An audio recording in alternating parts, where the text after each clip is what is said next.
అదే RTV app వార్తల్ని క్షణాల్లో చదివే అవకాశం ఉంటుంది. ఒక న్యూస్ పేపర్, ఒక టెలివిజన్ ఛానల్ మీ చేతుల్లో ఎప్పుడూ ఉంటాయి.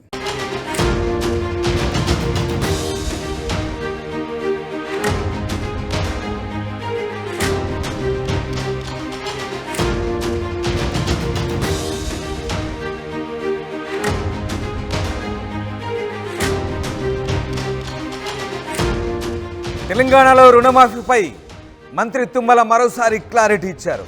ఆగస్టు 15 నాటికి 2 లక్షల లోపు ఉన్న రైతుల రుణాలు మొత్తం మాఫీ చేశామంటున్నారు మంత్రి తుమ్మల. త్వరలోనే 2 లక్షలపై ఉన్న రుణాలు కూడా మాఫీ చేస్తామంటున్నారు. ప్రభుత్వం ఈ విషయంపై సీరియస్గా ఆలోచిస్తుందంటున్నారు మంత్రి తుమ్మల. త్వరలోనే తామంతా చర్చించుకొని ప్రకటిస్తామంటున్నారు మంత్రి తుమ్మల. మంత్రి తుమ్మల రుణమాఫీకి సంబంధించి ఏం మాట్లాడారు ఒకసారి చూద్దాం. రైతు సదస్సు 2 లక్షల రుణమాఫీ చెప్పాం. అది ఆగస్టు 15కి 2 లక్షల లోపు ఉన్నటువంటి వాళ్ళందరికీ చేస్తాం. 2 లక్షల పైన ఉన్నటువంటి వాళ్ళకు కూడా రేపు రైతు సదస్సులో మిగిలినటువంటి వాళ్ళకి ఎప్పుడు ఇస్తాం, ఏ రకంగా ఇస్తాం, మొట్టమొదటి సంవత్సరంలోనే మేము తప్పకుండా రుణమాఫీ పూర్తి చేస్తామని చెప్పి కూడా ముఖ్యమంత్రి గారు కేబినెట్ నిర్ణయించుకున్నాం. తప్పకుండా ఆ కార్యక్రమాన్ని కూడా పూర్తి చేసే బాధ్యత. 2 లక్షల రుణమాఫీ చెప్పాం. అది ఆగస్టు 15కి 2 లక్షల లోపు ఉన్నటువంటి. ఇక రుణమాఫీకి సంబంధించి మంత్రి తుమ్మల క్లారిటీ ఇచ్చే ప్రయత్నం చేశారు. ఈ విషయంపై ప్రభుత్వం సీరియస్గా ఆలోచిస్తున్న తుమ్మల త్వరలోనే 2 లక్షల పైబడి ఉన్న రుణాలు కూడా మాఫీ చేసే అంశాన్ని కూడా పరిశీలిస్తున్నామన్నారు. ఇక ఆగస్టు 15 నాటికే 2 లక్షల లోపు ఉన్న రైతు రుణాలు మొత్తం మాఫీ చేస్తామంటున్నారు మంత్రి. ఇక ఈ అంశానికి సంబంధించి త్వరలోనే తామంతా చర్చించుకొని ప్రకటిస్తామంటున్నారు మంత్రి తుమ్మల. మధు జాయిన్ అవుతున్నారు. మధు, మంత్రి తుమ్మల కీలక ప్రకటన చేశారు రుణమాఫీకి సంబంధించి, ఏం మాట్లాడారు ఆయన? అంటే రైతు భరోసాకి సంబంధించి నిన్న వ్యవసాయ శాఖ మంత్రి తుమ్మల ఒక క్లారిటీ ఇచ్చే ప్రయత్నం చేశారు. ఖరీఫ్ సీజన్ కి పంట సాయం కింద ఇచ్చేటువంటి రైతు భరోసా ఇప్పట్లో లేదు అనేటువంటిది స్పష్టత చేశారు.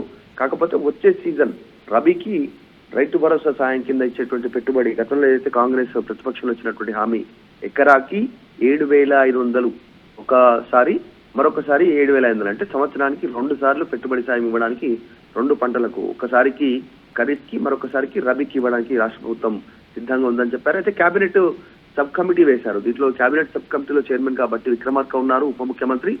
సభ్యులుగా తుమ్మల నాగేశ్వరరావు వ్యవసాయ శాఖ మంత్రి, శ్రీధర్ బాబు, పొంగులేటి శ్రీనివాస్ రెడ్డి సభ్యులుగా ఉన్నారు. ఈ సబ్ కమిటీ ఇప్పటికే పలుసార్లు భేటీ అయింది. ఈ రైతు బంధుని అంశంలో గత ప్రభుత్వం రైతు బంధు కాబట్టి ఇప్పుడు వీళ్ళు రైతు భరోసా కింద ముందుకు వెళ్ళాలనుకుంటున్నారు. ఎట్లా క్రైటీరియా ఎట్లా తీసుకోవాలి, ఎంతమందికి ఇవ్వాలి అనేటువంటి దానిపైన ఈ సబ్ కమిటీ ఇచ్చేటువంటి నివేదిక పైన వీళ్ళు అసెంబ్లీలో చర్చిస్తారు. ప్రతిపక్షాలకు సంబంధించినటువంటి నిర్ణయాలు వారితో కూడా చర్చించి మిగతా రైతు సంఘాలకు సంబంధించిన నేతలు కూడా సలహాలు సూచనలు తీసుకుంటారు. తీసుకున్న తర్వాత దీనిపైన ఒక నిర్ణయం తీసుకొని కట్ ఆఫ్ తీసుకుంటారు. ఎన్ని ఎకరాలకు రైతు భరోసా కింద పెట్టుబడి సహాయం అందజేయాలి అనేటువంటి దీనిపైన అయితే ఈ కేబినెట్ సబ్ కమిటీ ఇచ్చేటువంటి నివేదిక కోసం ఎదురు చూస్తున్నాం అనేటువంటిది చెప్పారు. అంటే అందులో తుమ్మల కూడా ఉన్నప్పటికీ వాళ్ళు ఈ నివేదిక ప్రభుత్వానికి సబ్మిట్ చేసిన తర్వాత మాత్రమే దీనిపైన ఒక క్లారిటీ అయితే వచ్చే సిచ్యువేషన్ కనిపిస్తుంది. పెట్టుబడి సాయానికి సంబంధించి ప్రజా విజయోత్సవాల్లో భాగంగా ఇది కూడా పంపిణీ చేస్తున్నారు అంటూ వస్తున్న వార్తలన్నీ కూడా ఫేక్ వార్తలుగానే పరిగణించాలి మనం. అంటే ఇంకా కేంద్రం గైడ్ లైన్స్ పై క్లారిటీ లేదు, సబ్ కమిటీ రిపోర్ట్ లేదు. సో రైతు భరోసా ఇప్పట్లో సాధ్యమయ్యే పనేనా? అంటే చాలా స్పష్టంగా చెప్పారు, గతంలో చెప్పారు వ్యవసాయ శాఖ మంత్రి. నిన్న కూడా క్లారిటీ ఇచ్చారు సెక్రటరియట్ లో జరిగినటువంటి సమావేశంలో, మీడియా సమావేశంలో.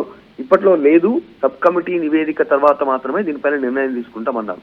ఎన్ని ఎకరాలకు ఇస్తాము అనేటువంటి దానిపైన కూడా ఆ సబ్ కమిటీ నివేదిక ఇచ్చిన తర్వాతనే ఇందాక చెప్పినట్టు ప్రతిపక్షాల సలహాలు కూడా తీసుకుంటాం, సుదీర్ఘ చర్చ చేద్దామని చెప్పేసి రాష్ట్ర ప్రభుత్వం చెప్తా ఉంది. ముఖ్యమంత్రి కూడా గతంలో చెప్పారు. నిన్న వ్యవసాయ శాఖ మంత్రి తుమ్మల నాగేశ్వరరావు కూడా అదే స్పష్టతనిచ్చారు.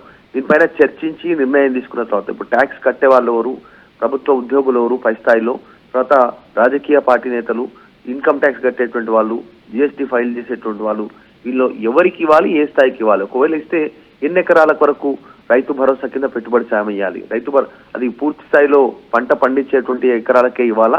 ఇప్పుడు ఎగ్జాంపుల్ మనం తీసుకుంటే రామ్, ఒక వ్యక్తికి ఒక 30 ఎకరాల ల్యాండ్ ఉందంటే అందులో కేవలం 5 ఎకరాలు సాగు చేసేటువంటి సిచ్యువేషన్ ఉందంటే 5 ఎకరాలకే ఇవ్వాలా, మిగతా ఎకరాలకి సాగు చేయని భూమికి ఇవ్వద్దా అనేటువంటి విధానంపై క్లారిటీ వస్తుంది ఈ సబ్ కమిటీ ఇచ్చేటువంటి నివేదికతో చర్చ చేసిన తర్వాత. అప్పటిదాకా రైతు భరోసా కింద ఇచ్చేటువంటి ఈ పెట్టుబడి సాయం లేదు అనేటువంటి స్పష్టత చేశారు.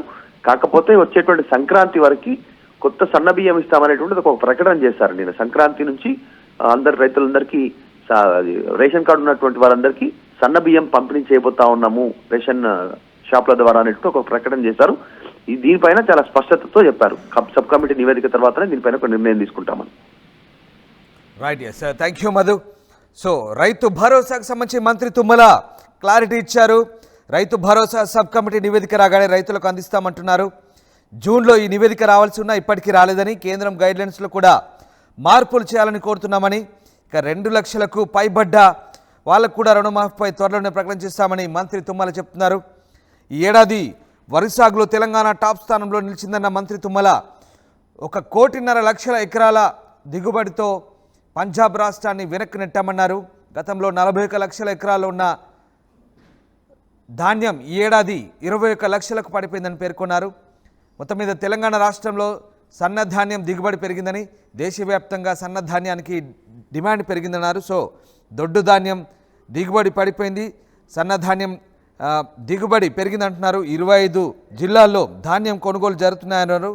ఇక మొత్తం మీద రైతు రుణమాఫీకి సంబంధించి 2 లక్షల పైబడ్డ వాళ్ళకు కూడా రుణమాఫీకి సంబంధించి త్వరలోనే తాము ఓ నిర్ణయం తీసుకోబోతున్నామంటూ అది మాత్రం ఒక సంతోషకరమైన వార్త. కానీ రైతు భరోసాకు సంబంధించి రైతులకు కొంత షాక్ అని చెప్పాలి. రైతు భరోసా ఇప్పట్లో లేనట్టే ప్రజా విజయోత్సవాల్లో భాగంగా రైతు భరోసా ఇస్తారంటూ వస్తున్న వార్తలన్నీ కూడా కొట్టిపారేస్తున్నారు. ఇక క్యాబినెట్ సబ్ కమిటీ నివేదిక రావాల్సి ఉందని, అది వచ్చిన తర్వాత రైతు భరోసా ఇస్తామంటూ మంత్రి తుమ్మల క్లారిటీ ఇస్తున్నారు. రుణమాఫీ చెప్పాం, అది ఆగస్టు 15కి 2 లక్షల లోపు ఉన్నటువంటి వాళ్ళందరికీ చేస్తాం. 2 లక్షల పైన ఉన్నటువంటి వాళ్ళకు కూడా రేపు రైతు సదస్సులో మిగిలినటువంటి వాళ్ళకి ఎప్పుడు ఇస్తాం, ఏ రకంగా ఇస్తాం, మొట్టమొదటి సంవత్సరంలోనే మేము తప్పకుండా రుణమాఫీ పూర్తి చేస్తామని చెప్పి కూడా ముఖ్యమంత్రి గారు కేబినెట్ నిర్ణయించుకున్నాం. తప్పకుండా ఆ కార్యక్రమాన్ని కూడా పూర్తి చేసే బాధ్యత. 2 లక్షల రుణమాఫీ. మరిన్ని వీడియోస్ కోసం ఛానల్ ని సబ్స్క్రైబ్ చేయండి. లేటెస్ట్ అప్డేట్స్ కోసం వాట్సాప్ ఛానల్ ని ఫాలో అవ్వండి. అండ్ లింక్ డిస్క్రిప్షన్ లో ఉంది.